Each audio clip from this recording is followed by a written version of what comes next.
listen to I have to watch the replay to see if that actually showed up or if I could just hear it. So yeah, I was just jamming out to like Phil Collins and geez, I can't think. Elton John and geez, I can't think of his name now. Anyway, a bunch of cool artists, and I was like, I don't want to come on, but I'll come on, even though I'm early. So I'm in the tub again. And this is funny. I think it's funny. I just had this conversation with my girlfriend. She was doing a video of us. We've got this YouTube page where we've had conversations with each other for, I don't know, probably about a year. And we've been seeing each other for over 2 years now. And so for about a year, she decided, like, I don't know, about a year ago, let's tape our conversations because she thinks I'm funny. I don't know. That's a good thing or a bad thing. I think it's a good thing, but because I don't know, just me. Like, she'll ask questions, and I just kind of default. My brain goes into analytical mode and chemistry and science, physics mode, or whatever it is, and I start answering the kind of questions. I like, it's usually, like some science thing. So, and she thinks that's wildly funny. And so she started to tape them. And we've got a bunch of these things. So she just started uploading them on video. And one of them, I don't know what the conversation was regarding, other than she just was texting me, and she was asked, she had this really, really long text, like da da da da da da da, all kinds of details, da da da da da da da, and at the very end she asked a question, and I just answered the question. I think it was like a yes or no question. I said yes, and she's like, and she wrote back, typical male. I chatted with all this detail, da da da, and you just answer with a one-word answer, and then I was, and then we kind of got into this conversation, and she said she was just looking at one of the videos that we had a conversation about space or vacuum, and during this video, somehow we got onto the thing of saying, well, okay, so if a woman talks in space, can a man hear her? Like, I don't know. It was just funny. So we were just laughing about that. This has nothing to do with what I wanted to talk about tonight, but it kind of cheers me up. What I did want to talk about tonight is the emotions that I was going through today, and they were interesting because I've been searching for a boat. We've been both searching for a boat, and we just put in an offer today for another boat, a second boat. The first boat we put the offer in, it was rejected, and so right before we put this second offer in this morning, I was really, actually even last night, I was really kind of getting into my head, going analytical, going really analytical, like, looking to see if we took this same amount of money that we're putting into the boat. I was going to say investing. A boat is not an investment. A boat is a depreciating asset. So a boat will always go down in price. It's an investment in your future, in your life and experiences and things like that, but it's not a financial investment.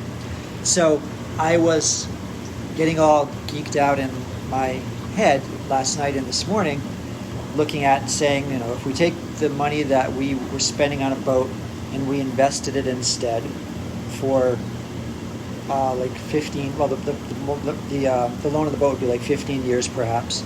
For 15 years at 10%, which is pretty easy, especially now. The stock market for the last, I don't know how many years, it's been averaged like 9%.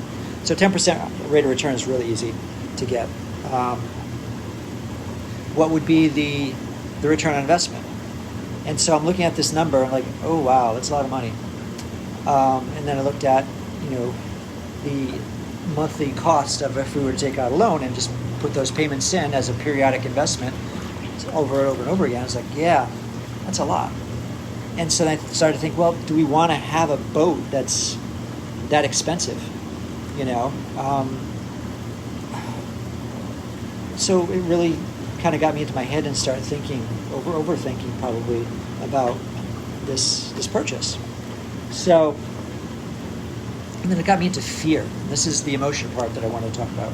It got me into fear and anxiety, a little bit of anxiety, because it brought back memories of when I was in my first marriage. Well, I've only been married once. So my marriage, my first marriage. And my wife, at the time, we had a house. We purchased a house. I think we were probably in it maybe 3 or 4 years, maybe 5, I'm not sure. And it was a nice house. It was beautiful. It was a cute little cape.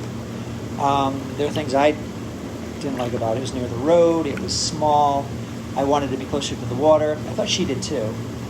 But, so we started to house shop. And houses closer to the water and stuff like that. And then we found a place. It wasn't a house yet. It was actually a build. Our builder had built this house, our house, and he was going to build this another house. And we saw this build, and I was totally on it, like white on rice. This is it. We need this because not so much the house, but the location. It's like right by the water. It's like right by the beach. It's a gorgeous place. I just love being by the water. But I didn't. Well, part of her taking what I have, my ownership of the whole experience, is that I didn't allow anything else to happen. I was so stuck on getting this house that I bullied my wife at the time to buy the house. I really bullied her. Not physically, but just emotionally. And that really was, our marriage wasn't that great anyway. It never was. We never really connected. We were both asleep. I definitely can say I was asleep. So I was intimately, emotionally barren. I couldn't love, I guess, is the biggest thing. And women need to be loved. They need to be cared for. They need to be taken care of. They need to know that they're safe and protected. And that wasn't in my wheelhouse at the time. I wasn't able to do that. I was so afraid and into myself. So I wasn't able to see her needs. I wasn't able to see what I was doing to her at the time. And that was probably the beginning of the end of our marriage, I would say, about that. That was probably the camel that broke the straw that broke the camel's back. So I started to remember, because I had a lot of guilt about that as I was going through my processing and try to understand, my life, what happened in my life, what happened in my marriage, what happened, that kind of thing. So it came up this morning, like, oh, geez, I need to be really, really sure that my girlfriend is on board with this and that I'm not bullying her. I know I'm not bullying her, but I really, really, all I can do is ask the question. All I can do is offer the opportunity, the space for her to feel comfortable, to feel loved and cherished and honored enough to express how she really feels. So that's what I'm very conscious of trying to do now. Where I didn't do that back then. I didn't know what that was. It was all about me. It was all about protecting me, because I was the scared, emotional victim, child, whatever you want to call it, at that time. That was my existence. I'm different now, but my point is, we still can drift back into those emotions, into those feelings, into those thoughts. And if we make a decision, if in that place, it's not going to be a good decision. It's not a healthy decision. It's not how we become our best person. It's not how we excel. It's not how we grow. We need to be in a place of calm centeredness. And in order to become that and to get into that, I had to process myself, and I do it often. But it was really pretty strong this morning because of the past guilt that I had regarding my ex-wife, and then I got into like feeling, oh my God, I don't want to lose the woman I have now. So I felt this loss, and I felt this longing, and I felt this fear, like, and I was replaying all the negative stuff that could happen, that did happen back then, that could happen again, right? Because that's what we do. And so I started to go into some emotions. I was sad, I was scared, and I recognized it though. So that's the big thing. That's a huge thing. If you can recognize when you're in that place and recognize you're not in alignment with who you are and how you should be making decisions and running your life. If you're in a fear-based state, if you recognize that, that's huge. Because if you can't recognize it, you can never change it. It's like anything, it's as simple as like if you break a screw on a door. It's kind of, I don't know, you break a door, you break a doorknob, I don't know, and you don't recognize it, and you lock yourself out of the house because the door's broken, but you didn't recognize it. I don't know if that makes any sense, but I just kind of pulled that out of my butt. But I couldn't think of another example. But that's kind of what it is. If you don't recognize it, you can't fix it. So the recognition part is huge. And the second part is once you recognize it, you learn to go through a process of decharging the emotions, or decharging the thoughts, I guess I would say.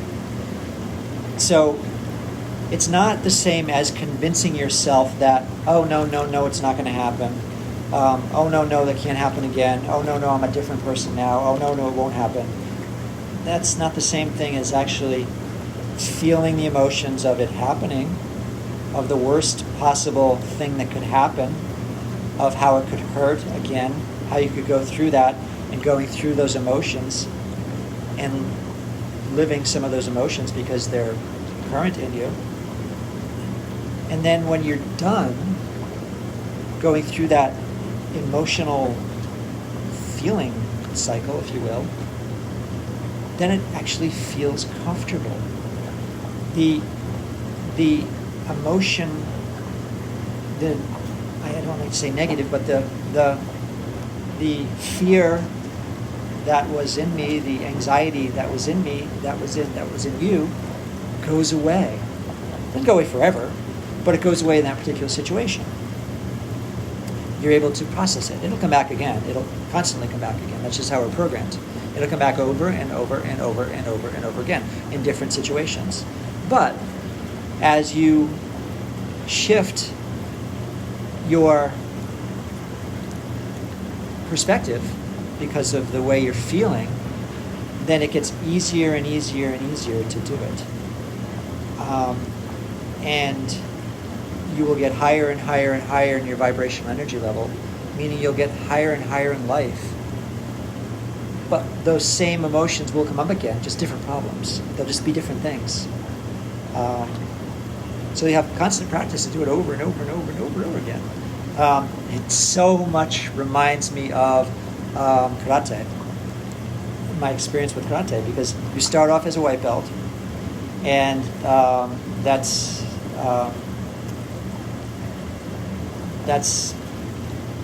the beginning, I guess. Really, black belts is the beginning. Is the beginning. Well, white belt is the beginning of this, of the actual study, of the learning of the moves, I guess, or the patterns. And then black belt, first degree black belt, is the beginning of actually being able to study. So you have enough background behind you. So anyway, but my point is, like, so when you first learn a kata, which is let's just say a choreographed dance, which has self-defense techniques embedded in it. When you first learn that, you come in it as a white belt mentality. It's brand new. You've never done this before. You're learning.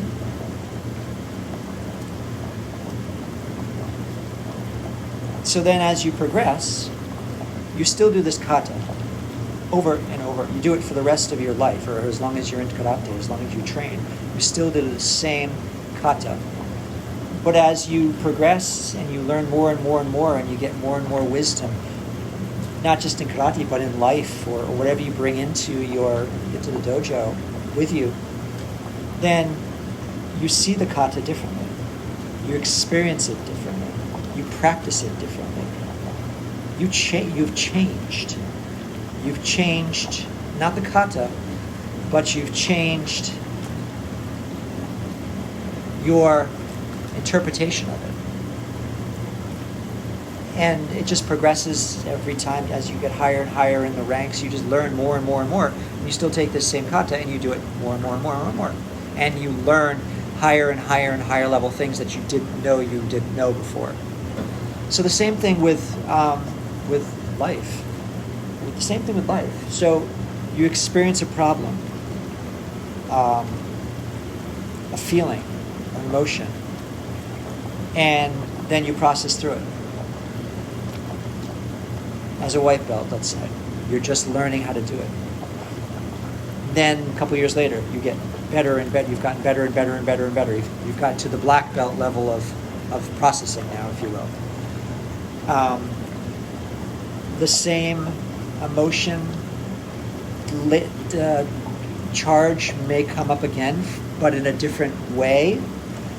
But you won't see it the same way. You won't experience it the same way. You'll have more insight. You'll have more knowledge. You'll have more information. You'll have wisdom.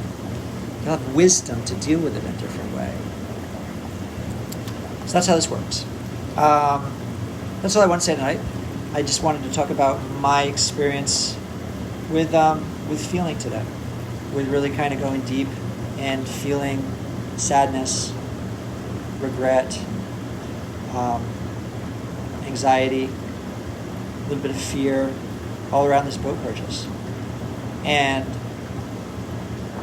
when I was done doing the processing of myself, I actually felt pretty good. I was like, it's just a boat. Screw it, it's a boat. Either we get it or we don't. If we get it, then we have this path. If we don't like it, we sell it.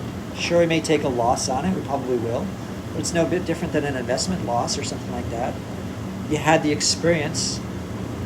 Money is just energy, and it does what you direct it to do. If you're, I'm actually not going to cover this right now, but I'll cover it in another video, but because it's really good. But so money is an energy. I'll just cover it briefly. Money is an energy, and it does what you direct it to do. So if you need to hold on to it and you can't let it go, and you're afraid to let it go, then you're never going to give it away, and it's never going to come back into you. There's never going to be this flow of energy, of money. So I'll talk about that in another video. You guys have a great night. Thanks for joining me. Anybody who was here, I saw someone who was here for a little while. And I'm going to go back to my hot tub. Just kind of chill out and listen to Phil Collins and George Michael. That's what it was. George Michael and Elton John. Yacht Rock. It's a cool station on Spotify. Okay. You guys have a great night. Thumbs up me, heart me, do all that good stuff.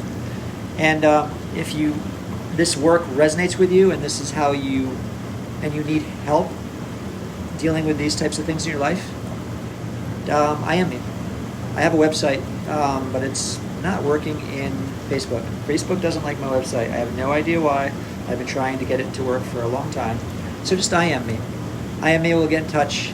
We'll do an assessment. I'll see if I can help you, see where you are, and that'll be it. So you guys have a great night. All right, bye-bye.